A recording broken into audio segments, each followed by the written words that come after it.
વર્ષ 2027માં વિધાનસભાની ચૂંટણી આવી રહી છે અને તેના પહેલા ટૂંક સમયમાં પંચાયતની ચૂંટણી પણ આવી રહી છે. તેને લઈને ભાજપ હોય, કોંગ્રેસ હોય કે આમ આદમી પાર્ટી હોય, આ ત્રણેય પાર્ટીઓ દ્વારા રણનીતિ ઘડવાની શરૂઆત થઈ ચૂકી છે.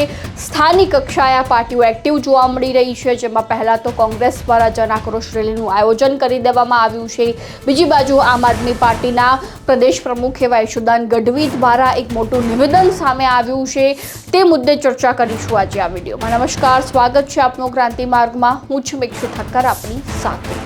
જે રીતે યશુદાન ગઢવી દ્વારા સોશિયલ મીડિયામાં પોસ્ટ કરવામાં આવી છે કે હવેથી આમ આદમી પાર્ટી દ્વારા એક ખેડૂત યાત્રાની શરૂઆત કરવામાં આવશે. તે સોમનાથથી ગાંધીનગર સુધી રહેવાની છે, જેમાં ખેડૂતો માટે જે ખરેખર ભાજપ સરકારે કાર્ય કરવા જોઈએ તે કાર્યો નથી થઈ રહ્યા, ખેડૂતોને અન્યાય થઈ રહ્યો છે, તે અંગે જે છે તે યશુદાન ગઢવી દ્વારા વાત કરવામાં આવી છે અને તે જ મુદ્દે અમારા દ્વારા યાત્રા કાઢવામાં આવશે તે રીતનું નિવેદન યશુદાન ગઢવી દ્વારા આપવામાં આવ્યું છે.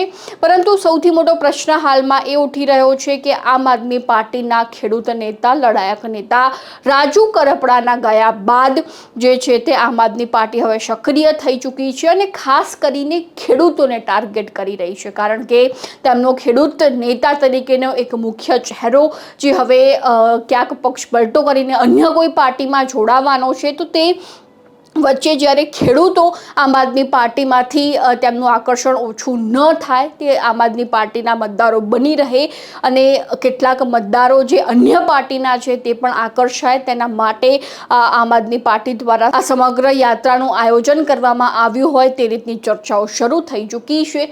તો આ યાત્રાને લઈને યશુદાન ગઢવી દ્વારા વધુમાં શું જણાવવામાં આવ્યું, એકવાર તેમની પાસેથી સાંભળી લઈએ. જય જવાન જય કિસાન.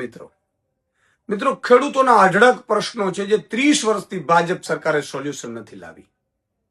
એ પ્રશ્ન ભાવના હોય કે ટેકાના ભાવે ખરીદી ના હોય કે પછી ટ્રેડ ડીલ મુદ્દે અમેરિકા સાથે જે ચર્ચા થઈ છે અને જે ટ્રેડ ડીલ થવા જઈ રહી છે, જેના કારણે ખેડૂતો, પશુપાલકો, મજૂરો, શ્રમિકો બરબાદ થઈ જવાના છે, એ મુદ્દો હોય કે પછી વર્ષોથી ખાતર અને બિયારણનો સમય આવે ત્યારે કાં તો બ્લેકમાં વેચાય, કાં ભેળસેડિયા વેચાય, કાં નકલી વેચાય અને કાં ખેડૂતોને લૂંટવામાં આવે કોઈ ને કોઈ રીતે. એપીએમસીમાં જાઓ તો ત્યાં કડદા પ્રથા કરવામાં આવે, ત્યાં લાઈનો લગાડવામાં આવે ને એમાંય પણ તમારો માલ લેવો કે ન લેવો, એવી રીતે એમાંય પણ 2-5 હજાર રૂપિયા લઈને લૂંટ ચલાવવામાં આવે. એની સાથે વીજળી પૂરતી આપવાની વાત હોય, વીજળી મળતી નથી દિવસે.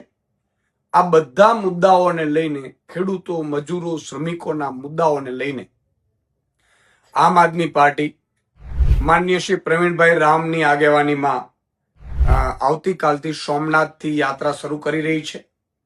પ્રવીણભાઈ રામ, મનોજભાઈ સોરઠિયાની આગેવાનીમાં આ યાત્રા 8 તારીખે ગાંધીનગર પહોંચશે. વિવિધ તબક્કાઓમાં લોકો, આગેવાનો પણ જોડાશે.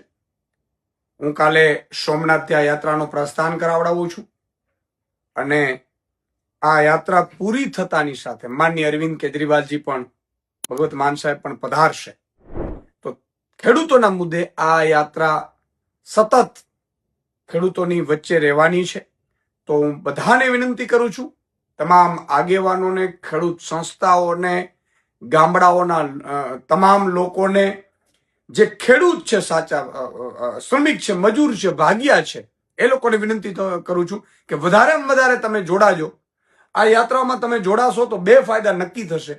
એક, ભાજપ વાળા તમને જે સાઇડલાઇન કર્યા છે, આપણે આપતા નથી કાંઈ, તો એ આપવા માટે વિચારશે. અને બીજું કે તમારા હક અને અધિકારો માટે તમે જાગૃત થશો.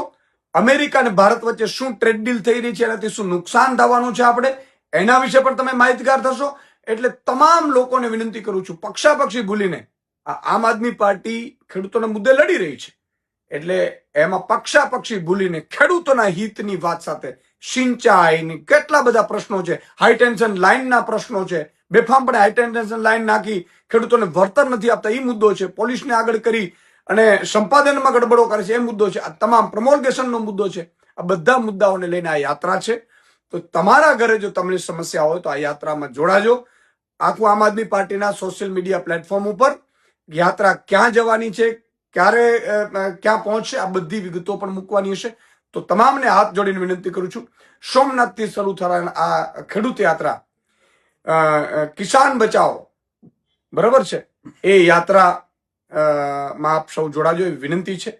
જય જવાન જય કિસાન. જે રીતે વાત કરવામાં આવે તો ઈશુદાન ગઢવી દ્વારા જણાવવામાં આવ્યું કે સોમનાથથી લઈને ગાંધીનગર સુધી જે છે તે આ ખેડૂત યાત્રા ચાલવાની છે. અને તમને પહેલાં જ મેં કહ્યું કે ક્યાંક ને ક્યાંક વર્ષ 2027ની ચૂંટણીના ભાગરૂપે યાત્રાઓ શરૂ કરવામાં આવી છે. બીજી બાજુ રાજુ કરપડાના જવાથી ખેડૂતો જે છે તે અન્ય પાર્ટીમાં ન જતા રહે અથવા તો અન્ય પાર્ટીને મત ન આપે તેમને આકર્ષવા માટે આ સમગ્ર ષડયંત્ર રચવામાં આવ્યું હોય તે રીતની ચર્ચાઓ ચાલી રહી છે. હવે તમને શું લાગી રહ્યું છે આ મુદ્દે ચોક્કસથી અમારા કોમેન્ટ બોક્સમાં જણાવી દેજો ને ખાસ ક્રાંતિ માર્ગને સબસ્ક્રાઇબ કરવાનું ભૂલતા નહીં.